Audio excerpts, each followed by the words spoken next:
کیا میوزک والی نعت سن سکتے ہیں؟ میوزک والی نعت جس کے پیچھے میوزک لگا ہو، آج کل بالکل گانے بجانے کے طرز پہ موسیقی کی دھنوں کے ساتھ نعتیں آ رہی ہیں، تو نہیں سننی چاہیے. یہ اس میں نعت کی بہت زیادہ بے ادبی ہے. خواتین کے لیے علماء کو دیکھنا کیا باعث ثواب ہے؟ اگر ہم یوٹیوب پر کسی مولانا کا بیان سنیں تو کیا انہیں دیکھنا جائز ہے؟ میں نے سنا ہے کہ عالم دین کو دیکھنے سے ثواب ملتا ہے، کیا یہ بات درست ہے؟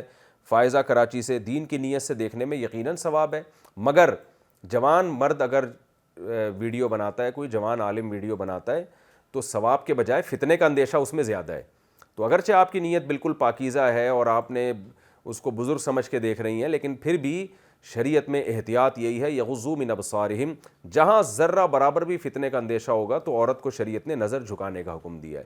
تو بہتر یہی ہے، تقوی کا تقاضا یہی ہے کہ آپ جو ہے وہ کوئی بوڑھے عالم ہوں جن کو دیکھنے میں ذرا بھی فتنے کا اندیشہ نہ ہو، ان کو دیکھ کے ثواب حاصل کر لیا کریں.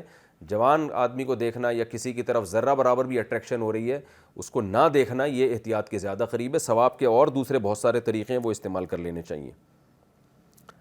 ابو جھوٹ بولنے کا کہیں کہ وہ گھر پہ نہیں ہے تو بچے کیا کریں؟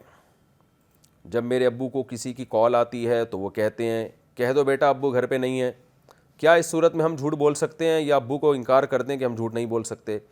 ابو کو آپ بتا دیں ابو آپ ہمیں جھوٹ بولنا پلیز نہ سکھائیں، ابوؤں کا کام ہوتا ہے بچوں کو سچ بولنا سکھانا. تو باپ خود جب بچوں کو کہہ رہا ہوتا ہے نا ان کو بول دو میں گھر پہ نہیں ہوں، یہ بہت خطرناک تربیت ہو رہی ہے بچوں کی. آپ کو پتہ نہیں ہے کہ آج بچہ اتنا سا جھوٹ بول رہا ہے، کل بڑے بڑے جھوٹ بولے گا، کل وہ بہنوں کی وراثتیں کھا کے جھوٹ بولے گا. تو یہ بہت غلط تربیت ہے.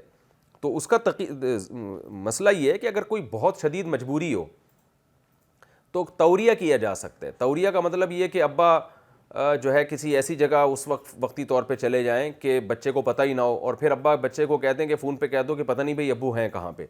تو اس طرح کی کوئی گول مول بات کر لی جائے اگر آپ نہیں ملنا چاہتے کسی سے. لیکن سری جھوٹ بچوں سے بلوانا یہ جائز نہیں ہے، اور بچوں کو چاہیے کہ جب ابو ایسی بات کریں تو ابو سے ایکسکیوز کر لیں، احترام بھی کریں ابو کا. ابو سے فون اٹھائیں نہیں اور ٹوپی کرا کے کہیں نکل جائیں کہ کوئی گھما دیں بات کو. کچھ یہ بھی نہ بتائیں کہ ابو گھر پہ ہیں، وہ پکڑے جائیں گے بلا وجہ. وہ بندہ قرضہ لینے باہر کھڑا ہوا ہوگا، وہ پھر چھوڑے گا تھوڑی آپ کو. تو نہ ابو کو پکڑوائیں، نہ خود آخرت میں جھوٹ بول کے اپنے آپ کو اللہ کے ہاں پکڑوائیں. تو گول بول بات گھما دیں. ہمارے ہاں زبان کا جھوٹ بہت ہلکی چیز سمجھا جانے لگا ہے، اس کو میں خیال کرنا چاہیے.